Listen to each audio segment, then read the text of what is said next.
जी रामदेव जी के, हड़बू जी रामदेव जी के मौसेरे भाई थे, मौसेरे भाई थे। तो ये दोनों लोक देवता भाई भाई हो गए। एग्जाम में ये क्वेश्चन पूछा जाता है कि ऐसे कौन से दो लोक देवता हैं जो भाई भाई थे। तो ध्यान रख लेना, हड़बू जी और रामदेव जी भाई भाई थे। नेक्स्ट बात की जाए तो हड़बू जी की कर्म स्थली, हड़बू जी की कर्म स्थली, हड़बू जी की कर्म स्थली, हड़बू जी की जो कर्म स्थली है वो बोला जाता है हरभम गांव, हरभम जाल गांव, और ये पड़ता है फड़ोदी में। ठीक है, अब देखो ये जो हड़बू जी है ना, ये हड़बू जी मारवाड़ के शासक राव जोधा के समकालीन थे। किसके समकालीन थे? राव जोधा के समकालीन थे। राव जोधा जो है वो मंडोर को जीतना चाहता था। ठीक है, आपको ध्यान है कि राव जोधा, राव जोधा, राव जोधा के पिता का नाम था राव रणमल, और राव रणमल की जो हत्या है वो कर दी गई थी चित्तौड़गढ़ दुर्ग के अंदर। ठीक है, और रणमल की हत्या होने के बाद में राव जोधा चित्तौड़गढ़ से भागकर मंडोर आ गए थे। ठीक है, और चित्तौड़ की सेना ने मंडोर तक राव जोधा का पीछा किया था और मंडोर राव जोधा से छीन लिया था। तो राव जोधा जो है वो पहुंच गए थे हड़बू जी के पास, और हड़बू जी से इन्होंने मंडोर विजय का आशीर्वाद मांगा। ठीक है, तो राव जोधा जो है वो हड़बू जी से किसका आशीर्वाद मांग रहे हैं? मंडोर विजय का आशीर्वाद मांग रहे हैं। तो हड़बू जी राव जोधा को कुछ चीजें देते हैं, वो आपको ध्यान रखना है। ठीक है, देखो हड़बू जी एक तो राव जोधा को मंडोर विजय का आशीर्वाद देते हैं, दूसरा अपनी सोने की कटार देते हैं, इसके अलावा मूंग के दाने, और एक चीज ध्यान रख लेना, छत्र, एक छत्र भी इनको प्रदान करते हैं। कई जगह तलवार भी आती है, तो कटार और तलवार दोनों देते हैं। ठीक है, तो ये 4-5 चीजें हैं जो हड़बू जी राव जोधा को देते हैं। राव जोधा मंडोर को जीत लेता है, मंडोर को जीतने के बाद में राव जोधा भी हड़बू जी को कुछ देता है। तो राव जोधा हड़बू जी को क्या दे रहा है? तो राव जोधा हड़बू जी को 2 चीजें दे रहा है, एक तो बैंगटी और दूसरा चाकू गांव। बैंगटी और चाकू गांव, इन दोनों जगह की 52 जागीरें देता है। ठीक है, और इसी बेंगठी के अंदर ही इनका जो हड़बू जी महाराज है, हड़बू जी महाराज का मुख्य मंदिर है। ठीक है, तो ये बातें अपन थोड़ी सी नोट डाउन कर लेते हैं। ठीक है, तो लिखो नेक्स्ट पेज पे, यहां तक आपने लिख लिया। हड़बू जी की कर्म स्थली कौन सा हो गया? हरबम जाल गांव हो गया फड़ोदी में। नेक्स्ट लाइन में आपको लिखना है कि हड़बू जी ने राव जोधा को, हड़बू जी ने राव जोधा को मंडोर विजय आशीर्वाद के साथ, मंडोर विजय आशीर्वाद के साथ मूंग के दाने, मूंग के दाने, सोने की कटार, सोने की कटार, तलवार एवं छत्र दिया। ठीक है, राव जोधा ने मंडोर जीत लिया, तो राव जोधा भी हड़बू जी को कुछ देगा। तो राव जोधा ने, अब ये राव जोधा वाली जो कहानी है ये पूरा मैं राजस्थान इतिहास में जब राठौड़ों का इतिहास कराया था आपको मंडोर वालों का, तो मैंने पूरी कहानी आपको बताई थी। तो ठीक है, अब ये जो राव जोधा है, राव जोधा ने हड़बू जी को, राव जोधा ने हड़बू जी को बेंगठी तथा चाकू गांव, दोनों जगह पड़ता है फड़ोदी में, बेंगटी तथा चाकू गांव की 52 जागीरें, बेंगटी तथा चाकू गांव की 52 जागीरें प्रदान करी।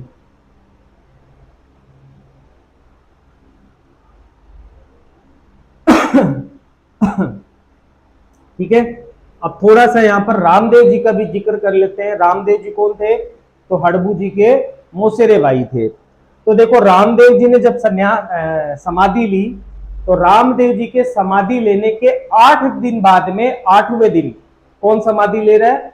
हड़बू जी समाधि ले रहे हैं। रामदेव जी समाधि लेने से पहले हड़बू जी से मिलने आए थे और हड़बू जी को राम कटोरा और सोहन चिटिया सौंप दी थी। राम कटोरा और सोहन चिटिया वही चीज है जो मक्का से आए 5 पीरों ने बाबा रामदेव को भेंट में दी थी।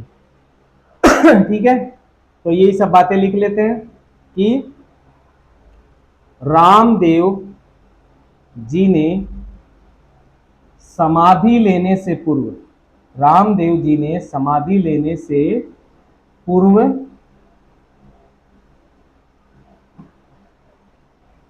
हड़बू जी से मुलाकात की तथा उन्हें राम कटोरा प्लस सोहन चिटिया, सोहन चिटिया क्या है? तो एक छड़ी दी थी उन्होंने, मक्का से आए हुए 5 पीरों ने बाबा रामदेव जी को कटोरा दिया जिसका नाम तो राम कटोरा रख दिया गया, और एक छड़ी दी जिसका नाम रामदेव जी ने सोहन चिटिया कर दिया था। तो रामदेव जी ने समाधि लेने से पूर्व राम कटोरा और सोहन चिटिया किसको सौंप दी थी? हड़बू जी को सौंप दी थी। ठीक है, नेक्स्ट आपको ध्यान में रखना है कि हड़बू जी ने रामदेव जी के समाधि लेने के 8वें दिन समाधि ली। हड़बू जी ने रामदेव जी के समाधि लेने के 8 दिन बाद, 8 दिन बाद बेंगठी, बेंगठी और बेंगठी पड़ता है फलोदी में समाधि ली। ठीक है, और देखो अगर बात की जाए तो बस आपको ध्यान रखना है हड़बू जी का मंदिर, हड़बू जी का मुख्य मंदिर, मुख्य मंदिर या प्रधान पीठ, हड़बू जी का मुख्य मंदिर या प्रधान पीठ कहां है? तो बेंगठी, बेंगठी फड़ोदी में इनका प्रधान मंदिर या मुख्य पीठ है। ठीक है, बस इस मंदिर की 1-2 बातें और ध्यान रख लेना। पहली बात तो आपको ये ध्यान में रखनी है इस मंदिर की कि यहां हड़बू जी की बैलगाड़ी की पूजा होती है, हड़बू जी की बैलगाड़ी की पूजा होती है। कहां पर? ये बेंगठी फलोदी वाले मंदिर में। और सेकंड बात जो यहां ध्यान रखनी है वो आपको ध्यान रखना है मेला। यहां पर मेला कब लगता है? तो यहां मेला लगता है भाद्रपद, भाद्रपद शुक्ल षष्ठी को। ठीक है, छठम को यहां पर मेला लगता है। तो ये मेन बात हो गई हमारे हड़बू जी से रिलेटेड। हड़बू जी के बाद में नेक्स्ट जो लोक देवता हम पढ़ने वाले हैं उनका नाम है मांगलिया मेहा जी। ठीक है, तो नेक्स्ट लोक देवता हो जाएंगे हमारे मांगलिया मेहा जी, मांगलिया मेहा जी। तो नेक्स्ट लोक देवता हो गए मांगलिया मेहा जी। मांगलिया मेहा जी की पहले अपन जन आधार कार्ड तैयार कर ले, मेन बातें लिख ले। इनका जन्म, इनका जन्म कहां हुआ है? तो इनका जन्म हुआ है तापू गांव, और तापू गांव पड़ता है फड़ोदी में। तो इनका जन्म कहां हो रहा है? इनका जन्म हो रहा है तापू गांव, और तापू गांव पड़ता है फड़ोदी के अंदर। ठीक है, माता, इनकी माता का नाम है मायड़दे, माता का नाम मायड़दे। पिता, पिता का नाम था गोपाल राव सांखला, पिता का नाम गोपाल राव सांखला। और इनके जो पिता थे, इनके पिता पांचना, पांचना के जागीरदार थे, पांचना के जागीरदार। और ये जो पांचना है ये पड़ता है खींवसर के पास नागौर में, ठीक है। तो पांचना के ये जागीरदार थे इनके पिता। और अगर बात की जाए इनका घोड़ा, तो घोड़े का नाम था किरण काबरा, घोड़े का नाम क्या हो गया, किरण काबरा, इनके घोड़े का नाम हो गया। नेक्स्ट बात की जाए, अच्छा ये टापू गांव क्या था, तो टापू गांव इनका ननिहाल था, टापू गांव क्या था, तो टापू गांव इनका ननिहाल था। और अगर बात की जाए तो नाना जी ननिहाल में रह रहे थे, तो नाना जी का भी नाम ध्यान रख लो, कित्तू जी, ठीक है, कित्तू जी किरणोत, कित्तू जी किरणोत, ठीक है, इनके नाना का नाम था। और देखो अगर बात की जाए इनके बारे में, मांगलिया मेहा जी के बारे में, तो यह राव चुंडा के समकालीन थे। किसके समकालीन थे, राव चुंडा के। यह राव चुंडा के समकालीन थे, मारवाड़ का शासक था ना राव चुंडा, तो ये राव चुंडा के समकालीन थे, ये आपको ध्यान में रखना है। नेक्स्ट बात आपको ध्यान में रखनी है मांगलिया जी मेहा जी के बारे में, इनकी पत्नियां, इनकी दो पत्नियां हैं, हीरा दे और सेकंड हो जाएगी सवाग दे, हीरा दे और सवाग दे। सवाग दे के साथ में इनकी केवल सगाई हुई थी, ऐसा कहा जाता है। शादी तो हीरा दे से हो गई थी, सवाग दे से इनकी शादी न होकर सवाग दे से इनकी केवल सगाई हुई थी, ठीक है। और अगर मांगलिया मेहा जी के बारे में बात की जाए, तो मांगलिया मेहा जी की धर्म बहन, इनकी धर्म बहन, वो भी आप ध्यान रख लेना, मांगलिया मेहा जी की जो धर्म बहन है उसका नाम है पाना गुजरी, पाना गुजरी। और ये पाना गुजरी थी बापणी पड़ोदी की निवासी, ठीक है। तो ये मेन बातें किससे रिलेटेड हो गई, मांगलिया मेहा जी से रिलेटेड हो गई। अब बात करेंगे हम मांगलिया मेहा जी के मंदिर। तो बस आपको एक ही मंदिर ध्यान रखना है, बापणी पड़ोदी वाला, ठीक है। तो यहीं पर लिख लेते हैं मांगलिया मेहा जी का मंदिर। देखो अगर मंदिर की बात की जाए तो इनका जो मंदिर है ये कहाँ स्थित है, बापणी पड़ोदी में स्थित है, ठीक है। और देखो अगर इस मंदिर की बात की जाए तो इस मंदिर में मेला कब लगता है, इस मंदिर में मेला कब लगता है, तो इस मंदिर में मेला लगता है भाद्रपद कृष्ण, भाद्रपद कृष्ण अष्टमी को, यानी कि जन्माष्टमी को। मेला कब लगता है, जन्माष्टमी को यहां पर मेला लगता है, ठीक है। ये भी थोड़ा सा आप लोग ध्यान में रख लेना, जन्माष्टमी को यहां पर मेला लगता है। और एक बात और ध्यान रख लेना कि मांगलिया मेहा जी के मंदिर के जो पुजारी होते हैं, मांगलिया मेहा जी के मंदिर के जो पुजारी होते हैं, इनका वंश कभी नहीं बढ़ता, इनका वंश कभी नहीं बढ़ता, क्योंकि मांगलिया मेहा जी के पुजारी जो इसके मंदिर में पुजारी होते हैं, मेहा जी के मंदिर में, ऐसा कहा जाता है कि उनके वंश में कभी भी संतान की उत्पत्ति नहीं होती, इसलिए इनका वंश जो है वो कभी नहीं बढ़ता है, ठीक है। और देखो बात की जाए मांगलिया मेहा जी के बारे में, तो इनकी मृत्यु कब हुई है, ठीक है। तो इनकी मृत्यु जो है वो जैसलमेर के रणंगदेव से युद्ध करते समय,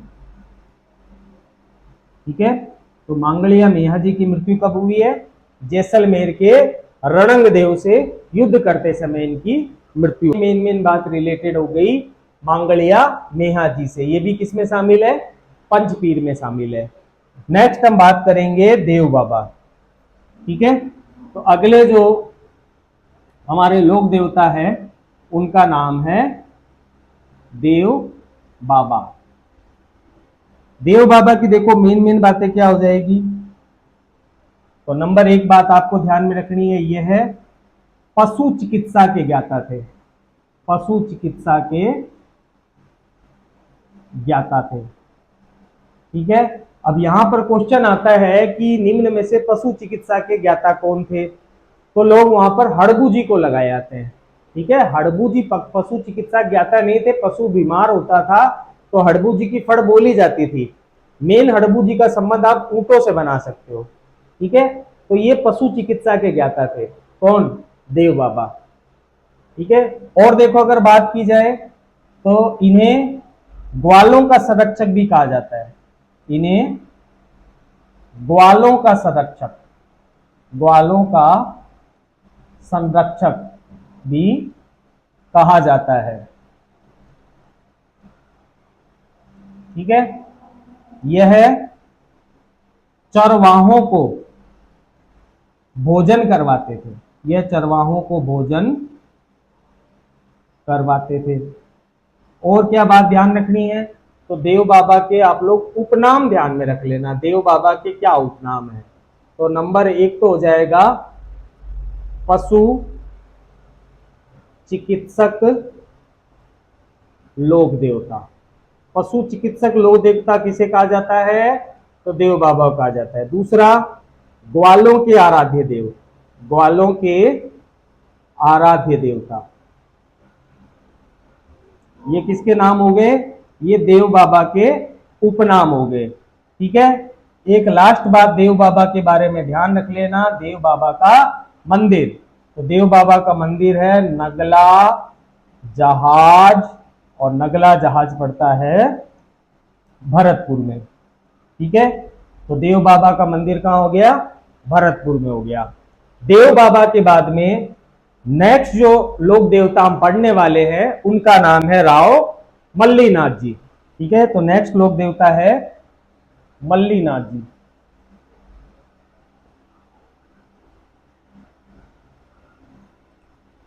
मल्लीनाथ जी।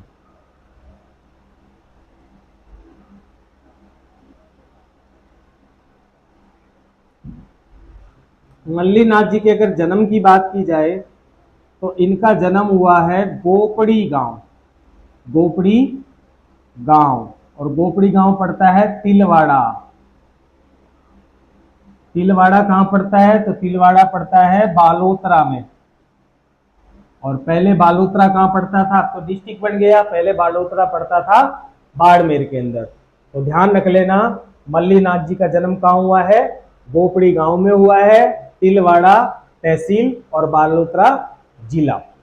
ठीक है, मल्लीनाथ जी की माता का नाम, मल्लीनाथ जी की माता का नाम था जानी दे। जानी दे। पिता, पिता का नाम था राव सलखा। राव सलखा।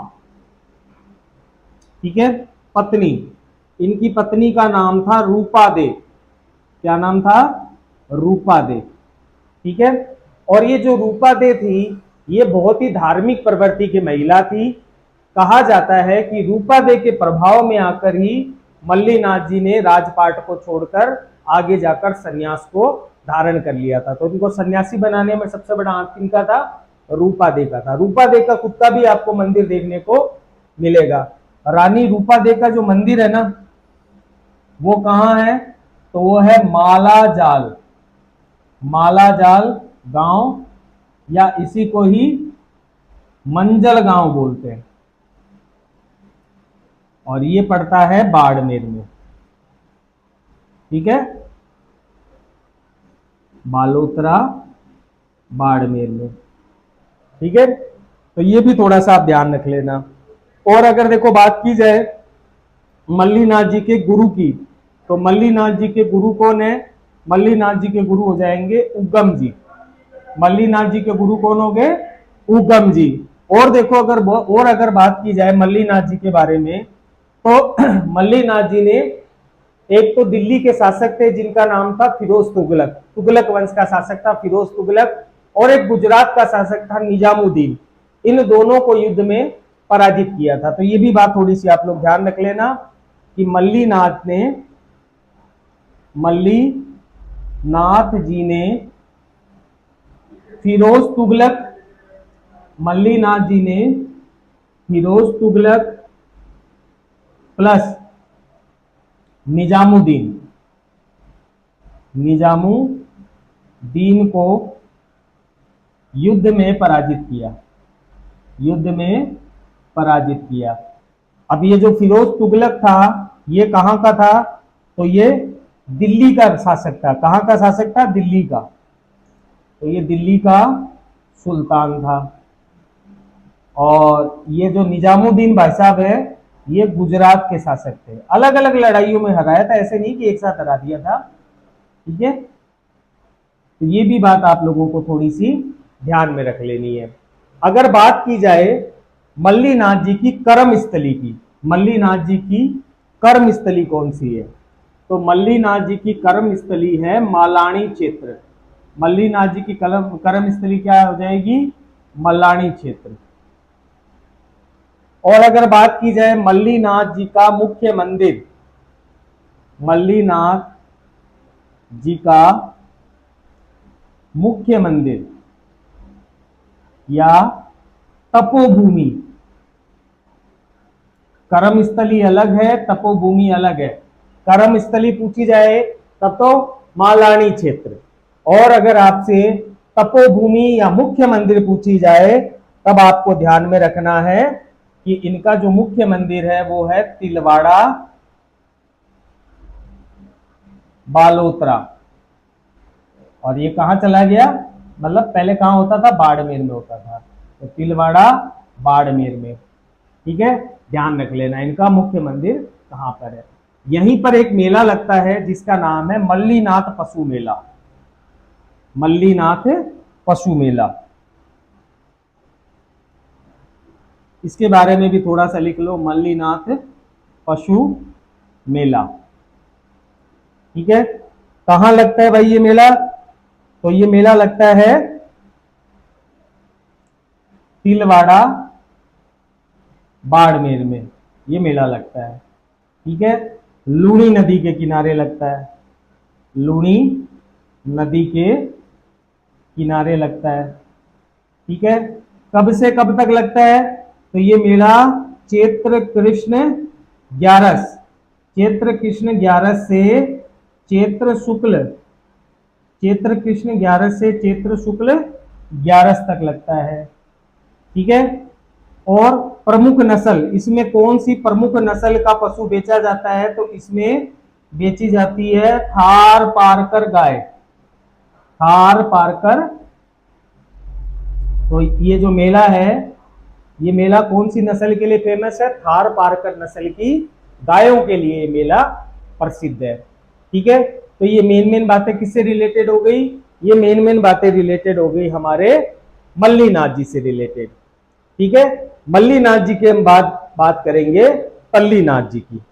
ठीक है, मल्लीनाथ जी की देखो यार एक दो बातें और ध्यान रख लेना। एक तो बात आपको ध्यान में रखनी है मल्लीनाथ जी की कि इन्होंने कुंडा पंथ की स्थापना करी। किसकी स्थापना करी इन्होंने? कुंडा पंथ की स्थापना करी। इंपॉर्टेंट है, इन्होंने कुंडा पंथ की स्थापना की, कुंडा पंथ की स्थापना की।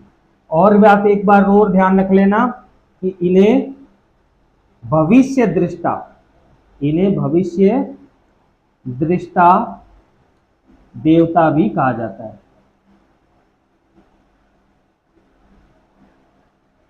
ठीक है, नेक्स्ट हम बात करेंगे पल्लीनाथ जी। मल्लीनाथ जी के बाद में कौन आ गए? पल्लीनाथ जी। दोनों एक जैसे हैं, कंफ्यूज नहीं होना है। तो नेक्स्ट आ गए हमारे पल्लीनाथ जी। कौन आ गए? पल्लीनाथ जी। तल्ली नाथ जी, वो मल्लीनाथ जी थे, ये तल्लीनाथ जी है। जन्म, इनका जन्म कहाँ हुआ है? तो इनका जन्म हुआ है जालोर में। ठीक है, और क्या ध्यान रखना है? तो यह प्रकृति प्रेमी लोक देवता थे, यह प्रकृति प्रेमी लोक देवता कहलाते हैं। और इनके बारे में क्या बात ध्यान रखनी है? तो इनके उपनाम ध्यान रख लेना भाई। इनके उपनाम, इनके उपनाम क्या हो जाएंगे? तो दो उपनाम है। पहला तो हो जाएगा ओरण के लोक देवता, ओरण के लोक देवता। और जो सेकंड उपनाम आपको इनका ध्यान में रखना है वो रखना है जालोर जिले के, जालोर जिले के सबसे बड़े लोक देवता, सबसे बड़े लोक देवता। प्रमुख मंदिर, प्रमुख मंदिर, इनका जो प्रमुख मंदिर है वो प्रमुख मंदिर आपको देखने को मिलेगा पंचोटा हिल्स, पंचोटा हिल्स, या इसी को कहा जाता है पंचोटा पहाड़ी, पंचोटा पहाड़ियां। और ये कहां पड़ती है? ये पड़ती है जालोर में। तो इनका मुख्य मंदिर कहां हो गया? पंचोटा हिल्स या पंचोटा पहाड़ियां, जालोर में जो है इनका मुख्य मंदिर हो गया। ठीक है, तो ये मेन बातें किससे रिलेटेड हो गई? ये मेन बातें रिलेटेड हो गई हमारे तल्लीनाथ जी से रिलेटेड। तल्लीनाथ जी के बाद में नेक्स्ट जो लोक देवता हम पढ़ने वाले हैं उनका नाम है इल्लो जी। और इल्लो जी कौन है? छेड़छाड़ के देवता, होलिका के साथ में इनका विवाह होने वाला था। तो नेक्स्ट लोक देवता हो जाएंगे हमारे इल्लो जी। एक दो बातें और लिख लो। तल्लीनाथ जी का मूल नाम, तल्लीनाथ जी का मूल नाम भी लिख लो। इनका मूल नाम था गांगदेव राठौर, गांगदेव राठौर। तो इनका मूल नाम क्या हो गया? गांगदेव राठौर। एक इनके गुरु का नाम भी लिख लो, गुरु। तो इनके गुरु का नाम है जालंधर जी, जालंधर जी। इनके गुरु का नाम क्या हो गया? योगी जालंधर जी। ठीक है, तो ये मेन बातें आपकी हो गई तल्लीनाथ जी से रिलेटेड। तल्लीनाथ जी के बाद में नेक्स्ट जो लोक देवता हम पढ़ने वाले हैं उनका नाम है इल्लो जी। क्या नाम है? इल्लो जी। इल्लो जी कौन है भाई? तो इल्लो जी जो है इन्हें छेड़छाड़ का देवता कहा जाता है। ठीक है, इन्हें छेड़छाड़ का देवता कहा जाता है, छेड़छाड़ का देवता कहते हैं। ठीक है, इनका विवाह होलिका से होना था। इनका विवाह किससे होना था? होलिका से। होलिका जान गए? हिरण्य कश्यप प्रहलाद वाली। तो इनका विवाह किससे होना था? होलिका से होना था। होलिका तो जल के मर गई प्रहलाद के साथ, तो इन्होंने भी विवाह नहीं किया। ये भी क्या रहे? आजीवन कुंवारे रहे, आजीवन कुंवारे रहे। ठीक है, नेक्स्ट अगर बात की जाए तो आपको ध्यान रख लेना है कि बांझ स्त्रियों को, बांझ स्त्रियों को संतान देने वाले देवता, इनको बांझ स्त्रियों को संतान देने वाले देवता भी कहा गया है। ठीक है, और एक बात और ध्यान रख लेना कि बाड़मेर में पत्थरमार होली के बाद, बाड़मेर में पत्थरमार होली के बाद इल्लो जी की सवारी निकाली जाती है। पत्थरमार होली के बाद, पत्थरमार होली के बाद इल्लो जी की सवारी निकाली जाती है। इल्लो जी की सवारी निकाली जाती है।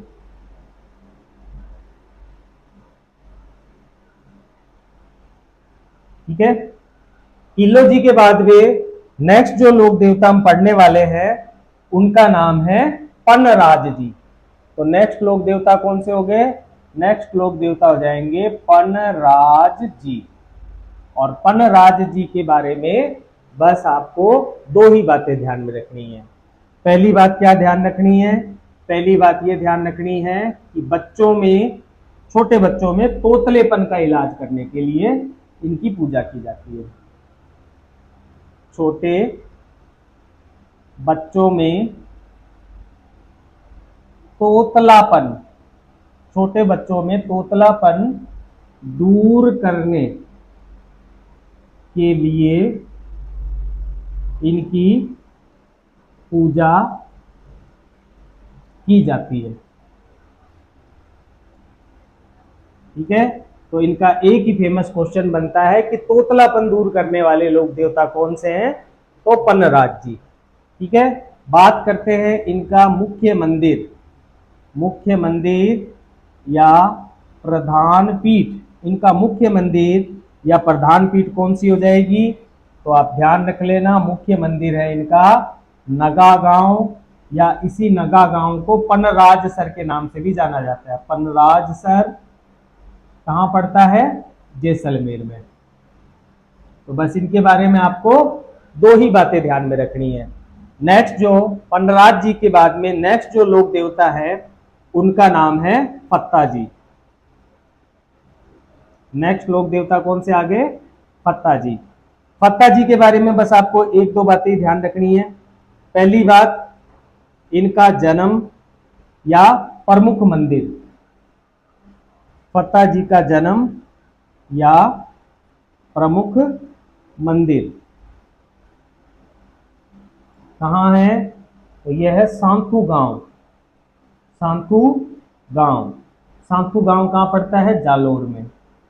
ठीक है, और एक बात और ध्यान रख लेना, यह है गोरक्षा, यह गोरक्षा करते हुए शहीद हुए। ठीक है, तो ये बात हो गई किससे रिलेटेड? फत्ता जी से रिलेटेड।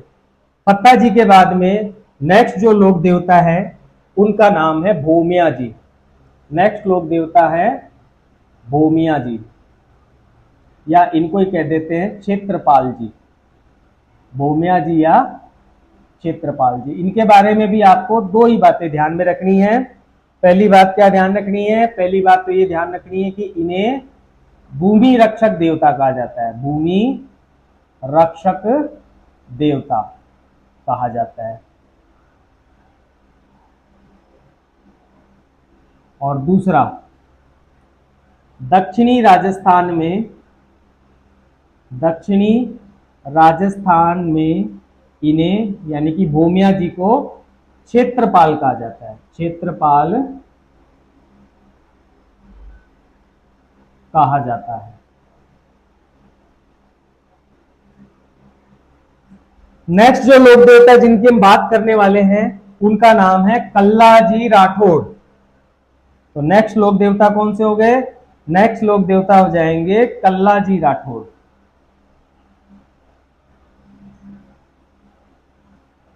कल्लाजी राठौड़, कल्लाजी राठौड़। कल्लाजी राठौड़ के बारे में देखो, मेन बातें की जाए तो इनका जन्म हुआ है 1544 में सामियान गांव नागौर के अंदर। ठीक है, कल्लाजी राठौड़ जो है इनकी मृत्यु हुई थी 1567 में। ठीक है, कल्लाजी राठौड़ की मृत्यु कब हुई? 1567 में। थोड़ी सी कल्लाजी राठौड़ की आप कहानी सुन लीजिए। ठीक है, देखो ये है चित्तौड़गढ़। कौन सा फोर्ट है? चित्तौड़गढ़ फोर्ट है। और यहां पर फोर्ट पड़ता है आगरा।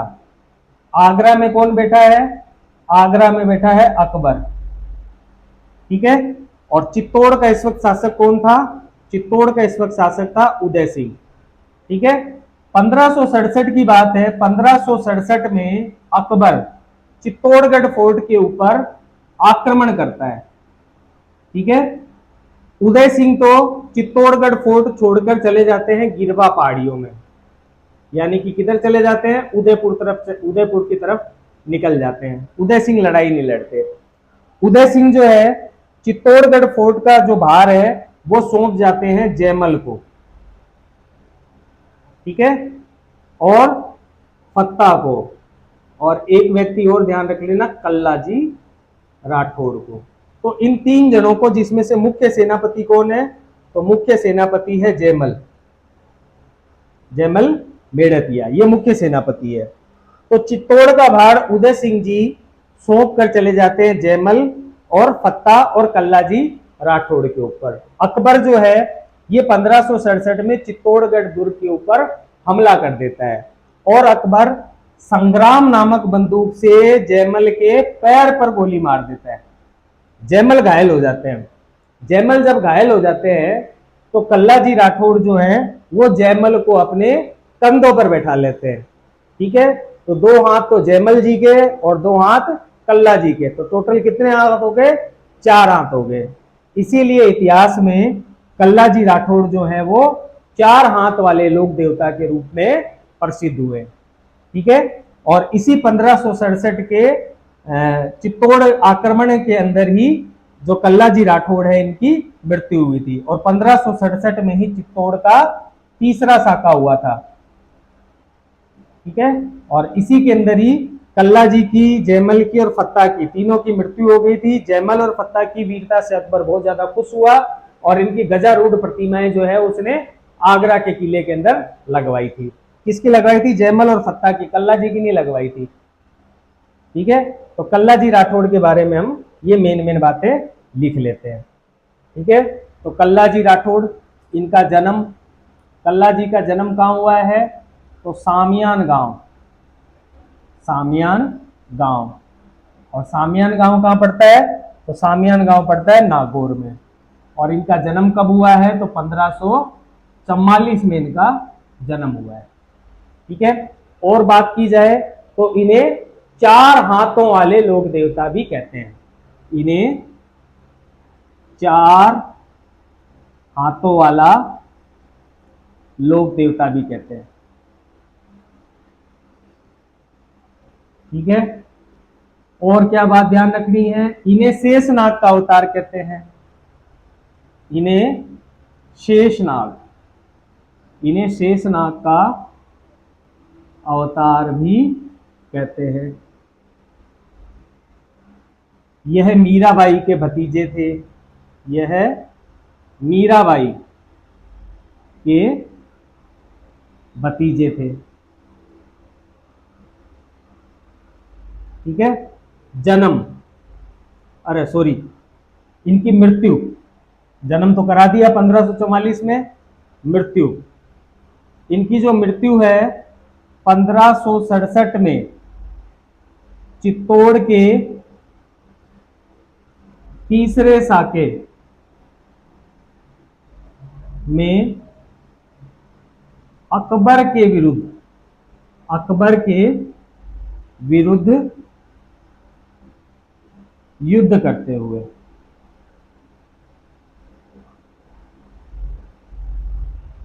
ठीक है। मुख्य मंदिर, इनका मुख्य मंदिर कहाँ है, तो इनका मुख्य मंदिर है रनेला, और रनेला पड़ता है नागौर में, ये इनका ससुराल भी है। देखो कहा जाता है कि अकबर से युद्ध करते हुए तीसरे साके के समय ये जो कल्लाजी है, इन कल्लाजी की गर्दन कट गई थी, ठीक है। तो ये इनकी नई नई शादी हुई थी, तो ये अपनी पत्नी से मिलने के लिए, यानी कि गर्दन कटी हुई केवल धड़, घोड़े पर सवार होकर युद्ध भूमि से कहां तक पहुंच गया, रनेला नागौर तक पहुंच गया। और यहीं पर अपनी पत्नी को इन्होंने देखा और उसके सामने वो जो धड़ था वो धराशायी हो गया, ठीक है। तो यहीं पर रनेला में इनका मंदिर बना दिया गया, रनेला में इनकी मृत्यु हुई है और रनेला में क्या कर दिया गया, इनका मंदिर बना दिया गया। तो इनका मुख्य मंदिर कहाँ है, रनेला नागौर में, ये इनका ससुराल भी है, ठीक है। और बात की जाए इनकी छतरी कहाँ है, तो इनकी छतरी है चित्तौड़गढ़ दुर्ग में। ध्यान रख लेना, मंदिर अलग है और छतरी अलग है। छतरी वहीं पर चित्तौड़गढ़ दुर्ग में है और मंदिर कहाँ है, तो मंदिर इनके ससुराल में है, रनेला चित्तौड़ में, ठीक है। और क्या ध्यान रखना है, तो इनको केसर व अफीम का भोग लगता है, इनके मंदिरों में किसका भोग लगता है, केसर और अफीम का। तो इनको केसर प्लस अफीम का भोग लगता है। ठीक है, तो ये मेन बातें हो गई हमारे कल्ला जी से रिलेटेड। ठीक है, ये हमारे कल्ला जी राठौड़ हो गए। इसी के साथ में हमारे जो लोक देवता है वो टॉपिक समाप्त होता है। जितने भी लोक देवता थे मेन जहां से एग्जाम में क्वेश्चन आते हैं वो सभी लोक देवता मैंने कवर कर दिए हैं। आप लोग केवल इस नोट्स में से पढ़ लीजिए, इसके बाहर आपको जाने की कहीं पर भी कोई जरूरत नहीं है। ठीक है, तो इसके बाहर से कहीं कुछ नहीं आएगा, निश्फिक्र रहिए। इन नोट्स को आप उंगलियों पे याद कर लीजिए, इसी में से ही एग्जाम में आएंगे, ये गारंटी है। ठीक है, अगर आप नोट्स को याद कर लोगे तो 101% आप लोग एग्जाम में क्लियर कर लोगे, एग्जाम को क्रैक कर दोगे। ठीक है, ये मेरी गारंटी है। तो ज़्यादा से ज़्यादा पढ़ाई करो, ज़्यादा से ज़्यादा मेहनत करो।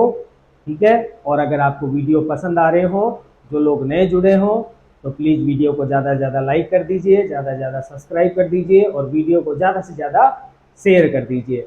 ज़्यादा से ज़्यादा पढ़ाई कीजिए और अपने कर्तव्य पथ पर ऐसे ही बढ़ते रहिए। ओके जी, बाय बाय।